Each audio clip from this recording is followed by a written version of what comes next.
Go. What's up, ladies and gentlemen? You're welcome back to the African Fighters.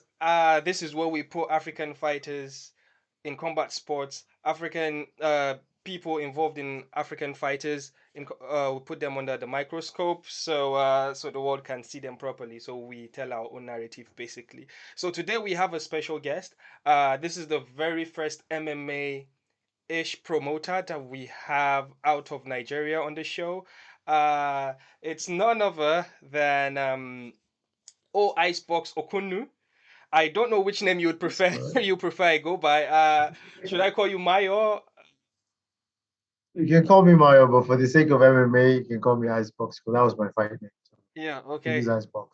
Yeah, I forgot to also add Dana Black in there because it's in your bio. Dano Black, you know. Yeah. Well, I don't know what happened to your show because I do know that there's a combat culture. I believe that's what it's called on YouTube, right? That you and your buddies Yes, yes, sit down yes. and Right. talk about fights and all. That's where I first heard Dana Black, and I Yeah. found it very funny, very hilarious. How serious are you about that nickname though? And I'm pretty serious, and I guess everybody's gonna find out just how serious pretty soon. For now, Okay. you can call it a joke, but it's gonna be serious pretty soon. Yeah, Let's just okay. wait. Okay. So this is a very good way for us to ask you, uh, for you to basically, whoever doesn't know you here that watches this, for you to just introduce yourself, just a brief way, and then we carry on from there. All right. So, like you said, my name is Mayo. My fight name is Icebox, and I also get called Dana Black as well. So, I started off as a professional mixed martial arts fighter in the UK.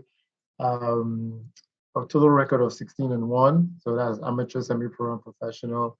I did leave the UK ranks number 9 bantamweight after my defeat of Alan the Apprentice Philpott, who is doing very well right now. He's Ah. actually based in New Zealand now. He's a British guy, but he's Mhm. based in New Zealand now. So not at Israel's camp though, another team.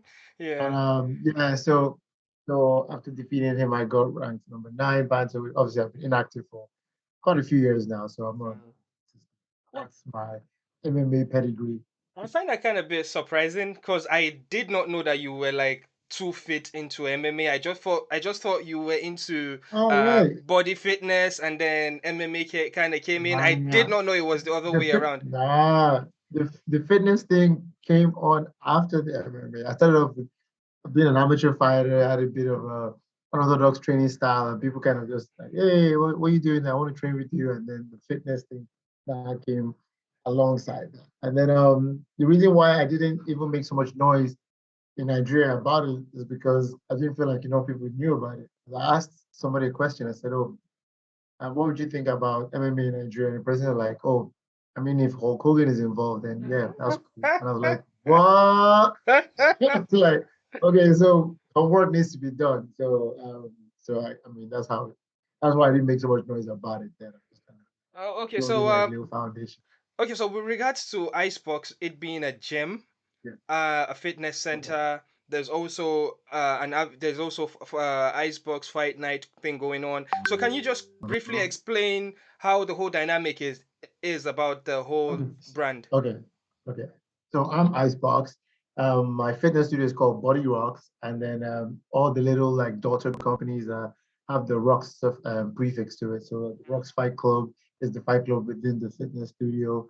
The Rocks Fight Night is the events that we put together to showcase the people from Fight Club, and give them like a little stepping stone, because it's one thing to train and be confident in your training and to amass, experience and technical skills, but it's another thing to like put it on display and actually like challenge somebody else, Mm-hmm. be there in the most honest space there is, be it a ring or an octagon or whatever.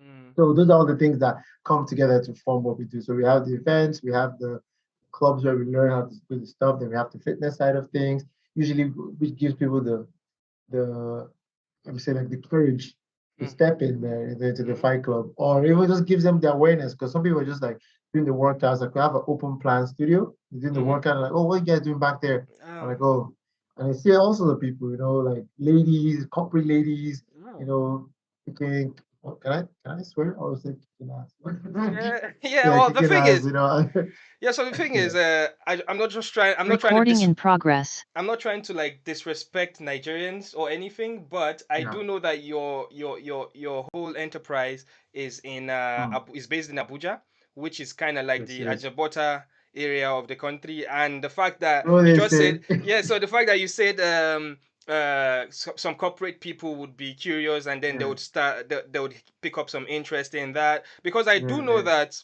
when you make a list of Nigerians in combat sports, they are not like from the Ajabota side. I don't know how to say this respectfully. Mm. So yeah, I know what you said. yeah. So but then with you, you based in Abuja, the fact that the guys that you train with are sort of Ajabota-ish, for a lack of a better word. So um now the thing is, my question is, I guess I'm trying to understand what the interest of Nigerians are in MMA or in any combat sports, basically in any discipline. Okay. So how do you feel? Because you would have a better, clearer picture than I do, right? Yeah. When it comes to like the Ajabotas and the I hate to using this word, honestly.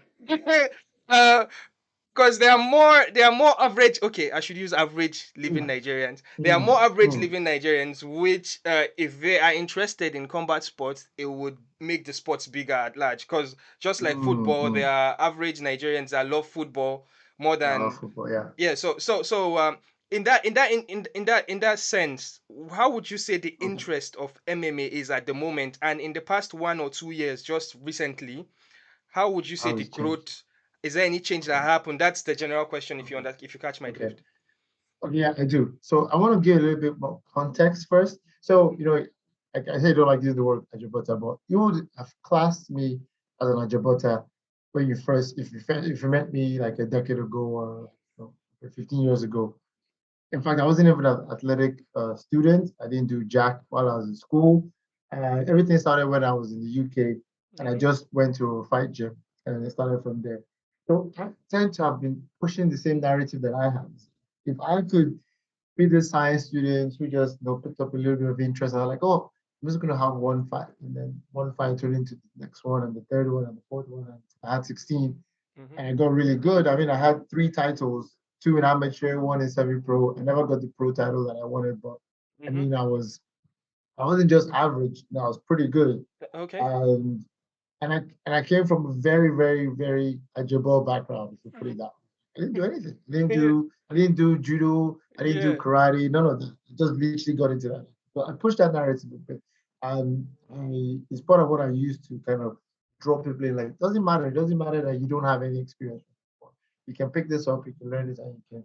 Because I always feel like it gives you a richer experience when you actually been in there, you've wrestled with somebody, grappled with somebody, Mhm. struck somebody, been struck before. It deepens your experience when you're actually watching the thing. Mhm. Mhm. So so the love for the sport has been gathering, but very, very, very slowly, very slowly, until the era of Kamaru and Israel. And in fact, I would even really put it on Israel because there have been Nigerians in the UFC and stuff before, in other MMA organizations as well, who've got to really, really great heights, but nobody gave a damn. Mhm. But Israel was the first one to make it cool to be there. He spoke Yoruba after his fights, Mhm. did little Nigerian dance steps. Mhm. He put the swag, in being Nigerian. And all of a sudden, everybody else started embracing their African Mhm. heritage and putting it out there, coming out with the flags and all that kind of stuff. So there's been an exponential growth since. And it's not just from them, things that the eye started shifting to MMA, even from when Conor McGregor fought Floyd Mhm. Mayweather. That put a lot of boxing eyes on MMA. Mhm. A lot of people who didn't even know it existed or even knew it was a legal sport, all of a sudden, there's this thing, this entire world out there of people who do this thing, with little gloves and some floor work. That started the chain reaction, I think, or like, let me say, catalyzed the chain reaction. Mhm. And Mhm. then he just took it, like put a nitrous on it and took a whole Yeah. boost. Yeah. So that's most of what you are saying is, I would say, like globally, Conor Mm, McGregor, obviously, arguably, he probably mm, got bigger than the UFC. He made UFC Mm-hmm. what it is today. Made you MMA or UFC relevant in pop Mm-hmm. culture in that sense. But Yeah. my question is Yeah. about the popularity of MMA inside Nigeria right now. I do know that Inside Nigeria. Kamaru Usman and Easy, they have kind of pushed the barrier a bit. Recently, we saw Kamaru Usman came back home, uh, Mm-hmm. did a show with some partners of his down in Lagos. I'm Yeah. actually gonna ask you some question about your involvement in that, and Okay. Okay. yeah. So my question is there any growth that you can see you being in Nigeria since the rise of Kamaru Usman and Easy? Definitely, definitely. Like I said, like, Hmm. and it's not separate. Even globally, right here as well, right here in Nigeria, is the Hmm. same effect happening. It's definitely changed. Once upon a time, when I first got expanded the studio, I put a boxing ring in there Mm. because because the boxing ring is more universally known to people. So I didn't want anybody to be confused. But then, literally 2 years after that, I put an octagon in there, and people know what that is now. At Hmm. least, and then put the pictures of all the popular fighters in the back and all the African guys. So I have Francis, I got Kamaru, I got Easy, I got Sadiq, and people know who they are. Maybe not Hmm. Sadiq, but at least they know Francis, they know Yeah. Kamaru, they know Israel. So it's definitely changed. People have an idea. Even my father, Mm. who he knows that there's a difference now because he comes to my house sometimes and he's like, "Oh, this isn't boxing, right? I know this is boxing. This is what I used to do." Like, oh, this that thing you feel. He might not know the name, but he knows there's a difference. He knows something else that Yeah. happens that's different from boxing. It's definitely changed. There's been a shift, a Yeah. positive shift. Great. So I'm just gonna piggyback on that. I would ask you Okay. about the AKO fight night that happened recently, Okay. and so how much of a capacity were you? Because there are a handful of MMA promoters in Nigeria. Yes. Yes. Probably I'll count them maybe with just three fingers, right? Yeah. So Yeah. so obviously you would be involved in some type of capacity, maybe be it maybe Mm-hmm. one of the Mm-hmm. fighters or a few fighters from your gym, or maybe Yeah. involved in the whole fight card. So how, in what capacity Mm-hmm. were you kind of involved in the whole thing? So I wasn't as involved as a lot of people thought I was or expected me to be, Mm. because still an industry that's growing and people are still trying to like carve their own niches for themselves. So all those kind of things are to be expected. I understand. And but yes, I was involved too because one of my fighters was involved in the on the card, and it's a small community. We know each other. I know a bunch of the fighters. So going there was just feel like we're right at home. I know all these people, and I've heard of these people. I follow them, or they follow me on the gram. Um, but yes, but while I was there, I was able to talk to a lot of people. Mm-hmm. A lot of people who were behind that, the real movers and shakers of things, Yeah. for the show, and that was really good. And every time the like Amaro or Israel, any of the famous guys are around, we always try to make sure that we get to interact with them in some Yeah. way. They always have a very tight schedule. They pretty much decide Of everything they're gonna course. do before they arrive, but we always find a way to keep Great. them back. Great. So Yeah. so I have a couple of questions, but I'll just ask you this one before we Okay. move. Yeah. It's about Kamaru Usman and what they did in Lagos, right? Okay. Um, Yeah. how do you see that helping in the growth of MMA in Nigeria? Basically, there's the fact that he has his hands with some gym that is going to be built in Unilag. Like, Yeah, yeah. and this AKO thing going on. Mm, Apparently, they announced they will do Fight Night 2. However, we don't know how much that's gonna be. So right. how would you say that in general would help in the growth of MMA in Nigeria? I think it's good. Publicity is a very good thing, and the more eyes and ears that fall on it is definitely going to help, with some conversations. Some conversations become automatically easier Mm. once the word is out there. Being championed by an actual champion, it's a definitely big driving force. Because the last time he came, not this last one, the one time he came beforehand, he had Yeah, met up with Yaya Bello, yeah, yeah. So it's definitely been putting his hand in things. He even went to meet the Dambe guys and he had his hands uh-huh. wrapped. So he's putting the spotlight on the right kind of things. And he had this YouTube show um, that got a lot of people just putting their eyes on Yeah, African talent and all those kind of things. So it's definitely a good thing.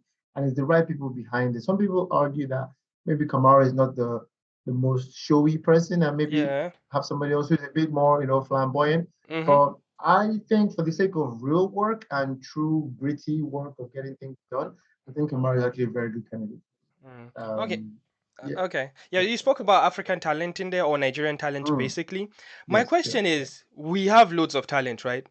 But it doesn't seem that Nigerian athletes that grow in Nigeria, it doesn't seem like they translate into MMA internationally. Not just even outside of Mm, Africa, inside Africa, gong, we have mm, places like EFC down in the south. We have mm, the SPL is it called in Angola? But why is mhm. it hard for Nigerian talent in Nigeria to get out there and put their name out, or eventually even get to Europe or even America? So that's my question. Do you think it has something to do with management, or do you think that it's just basketballs that they are doing? What do you think is the problem? No, I'll actually give you the truth here because Mm, those two promotions you spoke about, I've actually spoken to the two of them before, quite in depthly with EFC, the directors, Graham, and they gave me like, so this is not just coming from me, this is from outside, and the reasons why Nigerian talent doesn't tend to do too well on the outside. One is that, okay, I'll give you three reasons actually. One, sometimes the fighters are just not well rounded enough.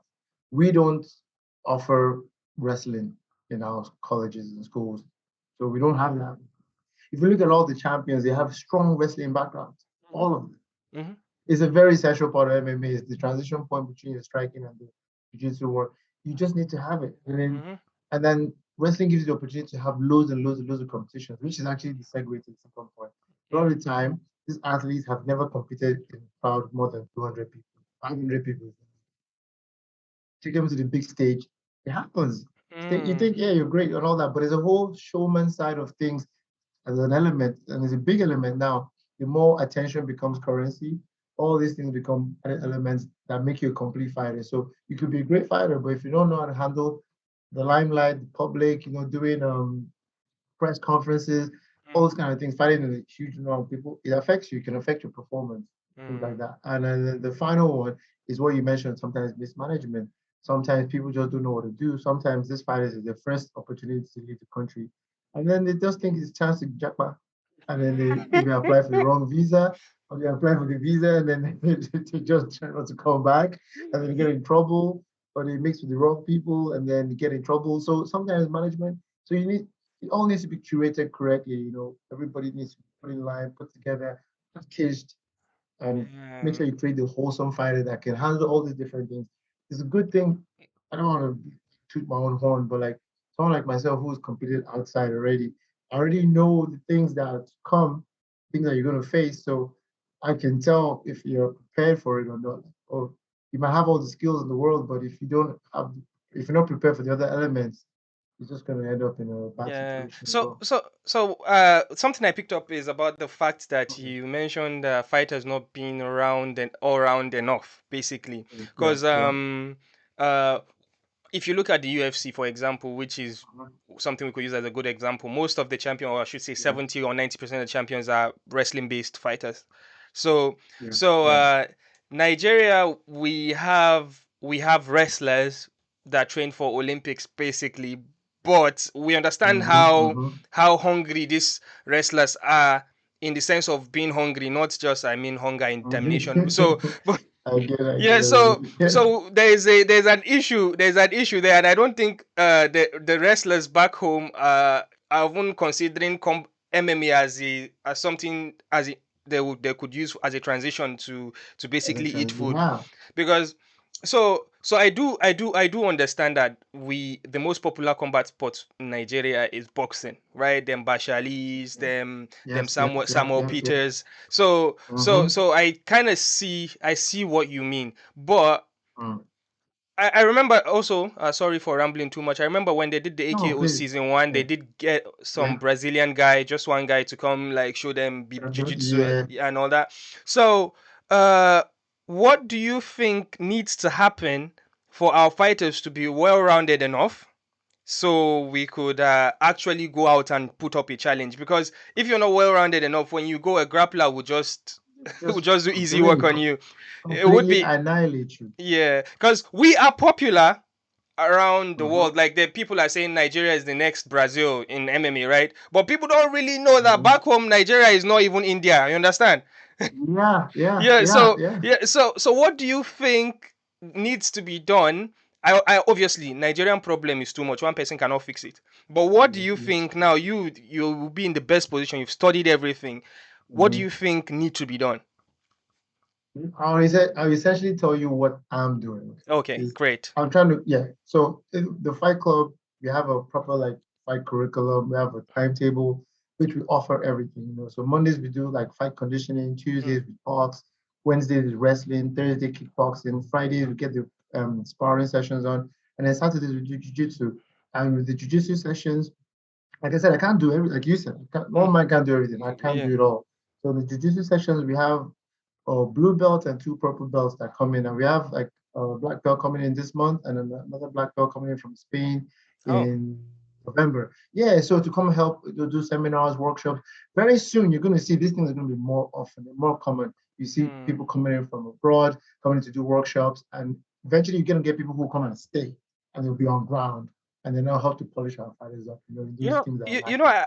I actually do believe you very well because I did notice. I think your fighter that fought, I cannot remember his name, that fought in the fight. Chile, Yeah, the resident ninja. Yeah, yeah, yeah, yeah. It wasn't not the guy that grappled heavy in the first round and they got yeah. He gassed. did in the first Got round. gassed. That gas, yeah, He yeah, literally won gas the him. fights in the first round. He could have finished the fight. Absolutely. It So was a 10-8 round in the first yeah, round. Absolutely demolished him. yeah, so I could see clearly that there's been a lot of work in his grappling, but then the cardio wasn't there. Mm-hmm. So obviously Yeah, you are yeah. seeing results from the timetable Mm-hmm. you guys. So I'll commend your gym a lot Thank for you, doing thank that. you, thank But you, thank you. yeah, so that's commendable. But there's also the factor of obviously there's money that is being put by you invested in all of this. Mm-hmm. Obviously And all it's a these things. business. It's Yeah. not like you're a charity man. So Right, exactly. there is a fact that there are hungry boys out there.